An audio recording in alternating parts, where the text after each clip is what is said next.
it was mostly my clothing at the time and me working. That was the main thing. Like, I found myself trying to not talk about auditions because it would change the mood so dramatically.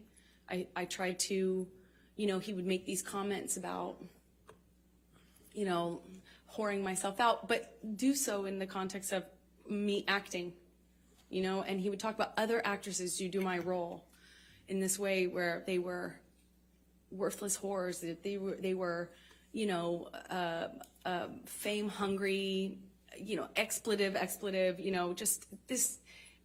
The point is, it felt really dirty to be an actor. Never mind that he was one. It was dirty that I wanted to do this job that I wanted to do, and I was doing the job of an actress. It was every time I was walking out of the house, he would ask me, "That's really what you're wearing, kid? Oh, I see." You know, I wore a dress to an event once, and I felt beautiful in it. Like, stupid as that sounds, I felt pretty in this dress I picked out, and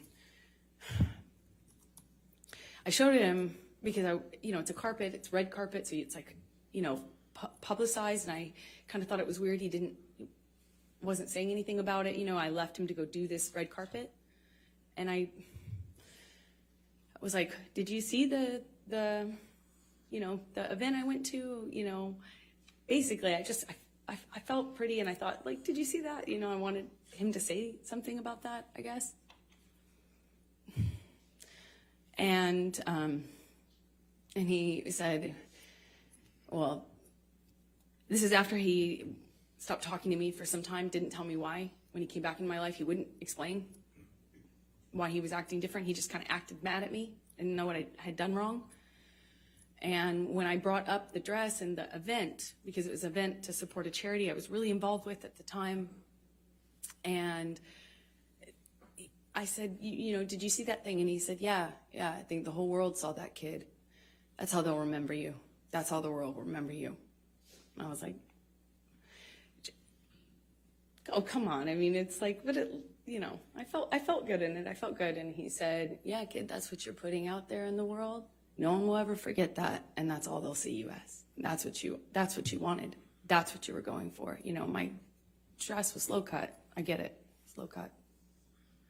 But I felt, you know, I felt really embarrassed and horrible that I wore that. I felt like, how could I have made that choice? Of course, you know, he's right. You know, you start to believe it. I started to believe that made a lot of sense, of course. But it didn't stop with that. It was clothing in general. And when I walked out of the house, it wasn't just like, hey, you're not allowed to wear that. It was like, oh, really? That's what you're wearing. No wonder you get cast in those roles. No wonder you that's what you are. That's what you're making it. And you know, it continued. And then there would be a blow up. And at first it was just to throw something